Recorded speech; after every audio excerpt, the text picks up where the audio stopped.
If you want to reach the high levels, if you want to become really successful, you want to take over, you want to do well, you want to be a leader, you need to tahajjud. You want to uncover your 90%? First of all, you need to uncover the bed sheets in the middle of the night. Get up for tahajjud. I don't do anything. Now listen to this. I don't do anything without seeking the permission of Allah Azza wa Jal first. The program can be amazing, the mentor can be amazing, but the problem is the guy himself. So don't ever take somebody solely as he took this program, he didn't succeed in it, so khalas, I'm not taking it either. The moment you put a cap on the amount you invest in knowledge, you put a cap on your success as well. If you start to follow in these steps, there's a lot more principles to uncovering your 90%, but if you start to follow in these steps, you're on the right path. And you know what I've learned from being around those 100 people? I clocked none of them were the problem.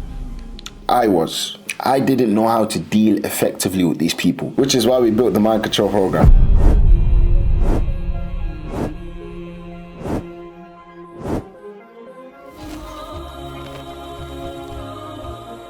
I'm just here to highlight the problem you're having. If you are able to take control of your nafs, guys, if you're able to take control of that side of you that you're finding is having all these issues with laziness, with social media, okay, so then now you're able to improve, you're actually able to better yourself. So the first thing to uncovering your 90% is understanding that your biggest enemy is you. Have you guys heard me recently, like constantly use this statement of going to war with your mind, going to war with yourself? It's because a lot of people are going to war with the wrong things. Social media isn't the problem, your relationship with social media is. Your parents aren't the problem, your relationship with your parents is. It all goes back to you and how you behave, and you're the only person that's stopping you from achieving your full goals. When you understand that I'm the only problem, you understand one thing: I have full control over me and my actions. Wallahi, my finger doesn't lift apart from I tell it to lift. Of course, Allah gives us permission first, don't get twisted. Allah give you the ability to do that. If my hand goes up, I've gave it the command essentially to go up, right? Every area you're lacking ultimately goes back to you. Alhamdulillah, guys, you know, within even our team, you know, we've dealt with easily over 100 people, you know, over the course, you know, not that our team has 100 people in it currently. And you know what I've learned from being around those 100 people? I clocked none of them were the problem.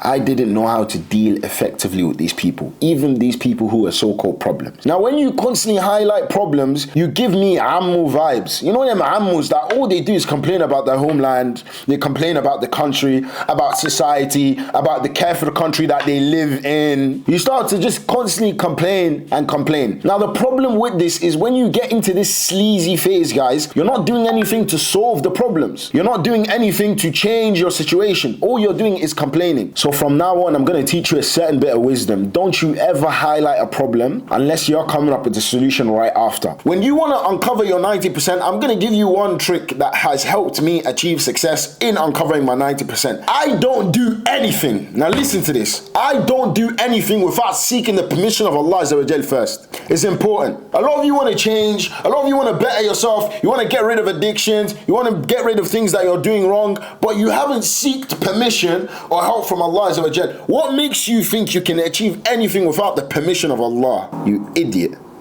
You can't. Anyone who seeks to do something or to achieve something or to go a certain length without Allah, he will end up finding himself on his face. In one of the rules, I mentioned that the time I actually started to change my life, first of all, I held accountability. Like we said, the first thing is you need to identify there's an issue, right? That was the first time I was like, okay, maybe I am the problem. The second thing I did when I got home was I put my head in sujood. I wasn't even praying 5 times a day at this point, but I just remember begging Allah to help me get out of this rut where I'm lacking in all my areas of my life and I'm not doing well and I'm not close to the deen. And wallahi, that was like the time. It's actually after I got suspended from school, right? And I remember I ended up making my mum cry. She didn't say a word to me. She didn't take my phone or do anything like that like she normally would, right? When I got suspended. It wasn't my first time getting suspended. Her reaction is what bothered me this time. It was almost like I've given up on you. And I don't think you want to know the pain of a parent giving up on you. Wallahi, I'd rather get home, get smoked every day than for my parent to give up on me. It's the worst feeling in the world. So that's when I established, guys, that something needs to change here. I need to change. And when you establish that you need to change, that's when you can actually move forward. That's when you can actually start to improve. And that's when I improved, when I put my head on the ground and I asked Allah for permission to what? to change me, to help me, that I want to change. So the first thing I'm advising you guys to do is get up in the middle of the night and make dua to Allah. Is tahajjud farad? No, it's not farad. Was it obligatory for the Prophet ﷺ? It was obligatory. Allah commanded him in the Quran. He says, قُمِ اللَّيْلَ إِلَّا قَلِيلًا. Stand in the night, even if it's a small bit. Now, when I was on a call during my mentor, right, he made something very, very clear to me. He goes, if you want to reach the high levels, if you want to become really successful, you want to take over. You want to do well. You want to be a leader. We make the dua all the time. رَبَّنَا هَبْ لَنَا مِنْ أَزْوَاجِنَا وَذُرِّيَّاتِنَا قُرَّةَ أَعْيُنٍ وَجَعَلْنَا لِلْمُتَّقِينَ إِمَامًا. Make us the leaders. مُتَّقِينَ إِمَامًا, the pious leaders, right? If you want to be a leader, you need tahajjud. The Prophet ﷺ, the reason Allah told him to stand in the middle of the night was because of the size of his mission. So I'm asking you, however much you want to achieve, I want you to balance that with how often you get up in the middle of the night. You want to uncover your 90%? First of all, you need to uncover the bed sheets in the middle of the night. Get up for tahajjud. And the main fa'idah I'm about to give you guys in what Ibn al-Qayyim rahimahullah says, he says the dua made at tahajjud is like an arrow that doesn't miss its target. You want to uncover your 90%. You need to get up in the middle of the night for tahajjud prayer, because that's what's going to allow you to uncover your 90%. Because you're going to make dua for things and Allah is going to accept it, because we know at this time Allah comes down from his arsh and he's looking for the slaves that are going to call upon him at this time of the night so he can answer their du'as. I used to say to my mentor, Allah, I want to build the empire. You know what I'm saying? I want 100 kids. I want 4 wives minimum. You know what I'm saying? Just for the purpose of kids and, you know, for the purpose of enjoyment command as well. I'm not going to cap. But I used to say I want all these things. It was, okay, how many times do you get up for tahajjud in a week? Started scratching my head. But we don't have the mentality. We are seeking to get perfection for dunya as a means to get perfection in the akhirah, inshallah, which is, you know, as much as perfection as you can get, you know what I'm saying? That is in the dunya, inshallah. That's what we're chasing. Now guys, one thing, I have a strict rule. When you get up in the middle of the night for tahajjud, sorry, you are not allowed to touch your phone. Other than the alarm, don't touch your phone. This is time strictly for ibadah. How else do you cover your 90%? Knowledge. And I talk about this so many times and everyone's getting tired of me like, Fawaz, we get it, we need to invest in knowledge and blah blah blah blah blah. Does anyone know the amount in my head where I think, okay, after you've invested this X amount, you're done, you don't need to invest in knowledge anymore? There's not a cap. The moment you put a cap on the value of knowledge, you put a cap on your success as well. Tell them, write that down.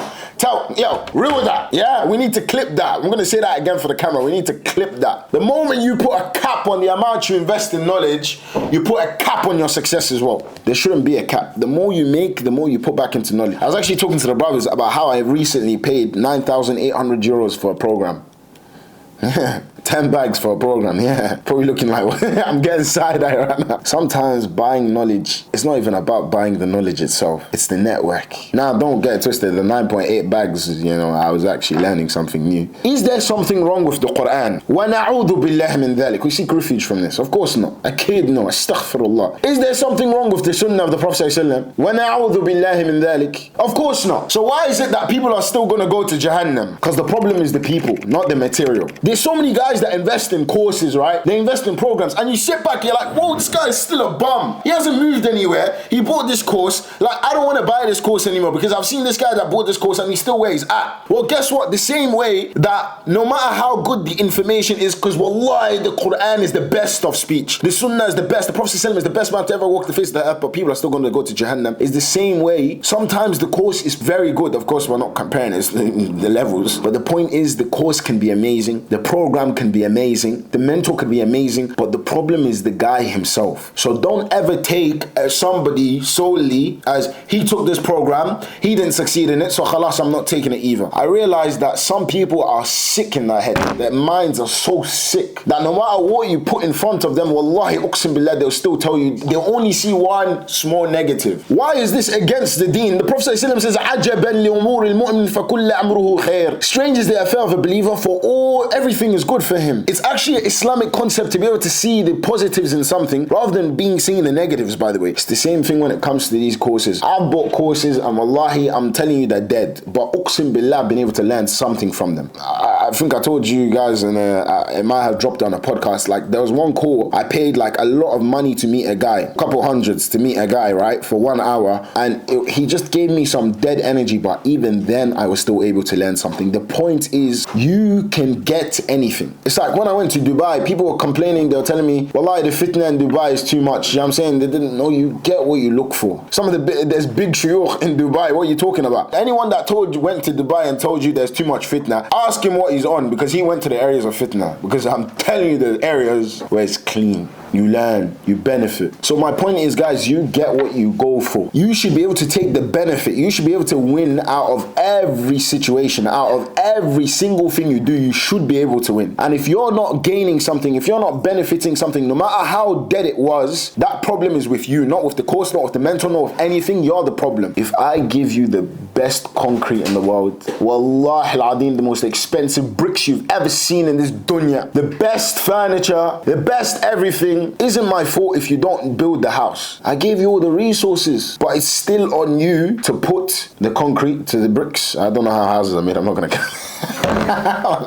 I'm clean. All I know is you're gonna need to lay some bricks, and it's still on you to, you know what I'm saying, build walls and whatever builders do. It's still on you, no matter how good of the materials I give you. So sometimes it's not about the tools that you're given, it's about how you use the tools. My last piece of advice for you guys when it comes to uncovering this 90% is a big one. Find somebody to hold you accountable. Wallahi, you need somebody to hold you accountable. By the way, the guy you're looking at in front of you has like 4 or 5 mentors in different things, of course. There's people who hold me accountable. You guys have probably seen I've said something or posted something online and I've had to take it down, for example. It's because there's people I answer to.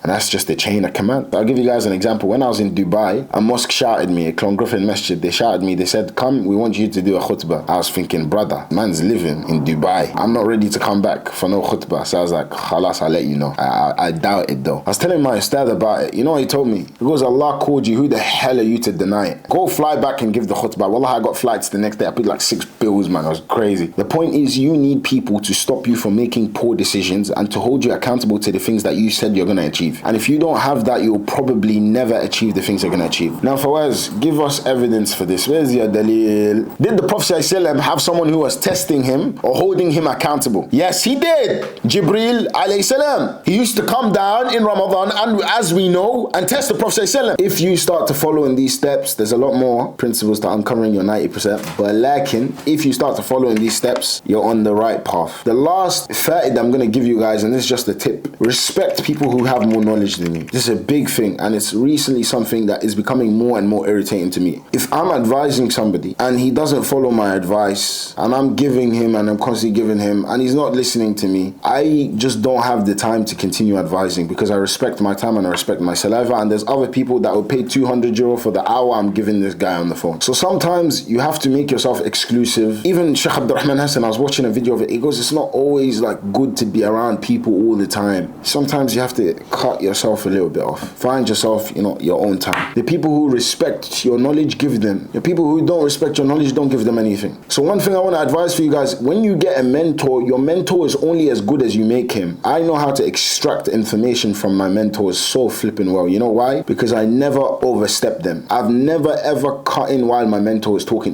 I don't even until he's finished. This is a problem of some of you guys. Why are you with someone who's more intelligent than you, but you're speaking more than him? You know that is a big mushkila. Someone is more intelligent, who's better than you, who's achieved more than you in your life, but you're speaking more than him. You have a serious error. So whenever you're speaking to your mentor, I'm not saying don't talk, but let him speak and respect him. Respect the knowledge he's given you. Even if you know him personally, it's business. I'm here to benefit, I'm here to learn. You only get as much as you get from your mentor. And trust me, as someone who mentors people myself, the people who respect your knowledge, you will give them more naturally. I've never ever missed a call with my mentor in my life. I'm on the link 5 minutes prior to him being there. These are important principles you need to learn. A lot of the members of this generation, unfortunately, they don't know how to respect knowledge, and this comfortability and this friendliness that you have with them starts to what? They say comfort brings about disrespect. The familiarity brings around disrespect. You lose by not allowing your mentors to become familiar with you, so you don't really learn. I'll give give you guys an example, right? My older brother, he talks to me like we're the same. Still, I will never sit in the front seat if my older brother is with me. It doesn't matter what areas I've achieved more than him in, etc. I will never. He jokes with me like we're the same, but I still don't overstep in my jokes because he's my older brother. Or because he's lowered himself to my level, doesn't mean I higher myself above his. I still lower myself again. It's the hikmah you have to have when dealing with people. It's the same thing. Sometimes, you see a brother, he's very good, but he's humble. He's very humble. Now, sometimes, unfortunately, members of this generation, they take the piss. They start to joke with him. I'm ashamed to bring certain people of knowledge and certain ustads and my mentors around some of the people I used to consider my friends because they embarrass me. How are you trying to sit in the front seat when this guy's here? You stupid. Habib, get your backside to the back, you idiot. How are you eating before the guy? How are you standing up before he stands up? You need to learn basic etiquette and basic adab for your mentor. Wallahi al-Azim, it's shameful. How can you stand up prior to your mentor standing up? Were you raised in a barn? Are you a goat? Fiye. Wallahi, people need to learn etiquette when it comes to their mentors. You respect your mentor and you respect what he has to give you. You don't talk over him. You don't interrupt him. You listen. Only thing you have permission to do when your mentor is around you is shut up. That's why you have permission. Damn. One time, guys, wallahi, I brought a ustad who's very, very popular, right? And we're sitting at the dinner table. Wallahi, one of my boys embarrassed me. The food arrives and he puts a fork before the guest. Boys, wallahi, this is simple etiquette. You've embarrassed me. How can you put a fork inside food before the guest puts... Were you raised in a barn? Does that make sense? So guys, etiquette is so important. I promise you, you will get more out of people. And this is why Islam emphasizes so much on manners and adab. I was watching a video of Okasha Kameni and he talks about how I think for about 8 years he spent studying. Before he started to study Islam, he studied manners for 8 years. And the haywans I used to call my friends are putting a fork before the ustad eats. I opened the door to let the ustad pass. He's walking in front of the ustad. Brother, what's going on? So make sure, guys, you respect people who have more knowledge than you and they'll give you more. There's certain people I don't deal with anymore. Certain students, they're still technically under our certain companies, but I don't give them any excuses. I don't benefit them no more because they lost what? The element of respect because you started to give them more. Learn etiquette, learn adab. It goes, wallahi, a long way, especially in uncovering your 90%, I'm telling you. And the reason why I brought this up in this call is because there's so many connections and there's so many things people lose, not because they don't have the knowledge, not because they don't have the skills, the brain, but just because they have really bad mannerisms. They lose out on so many opportunities.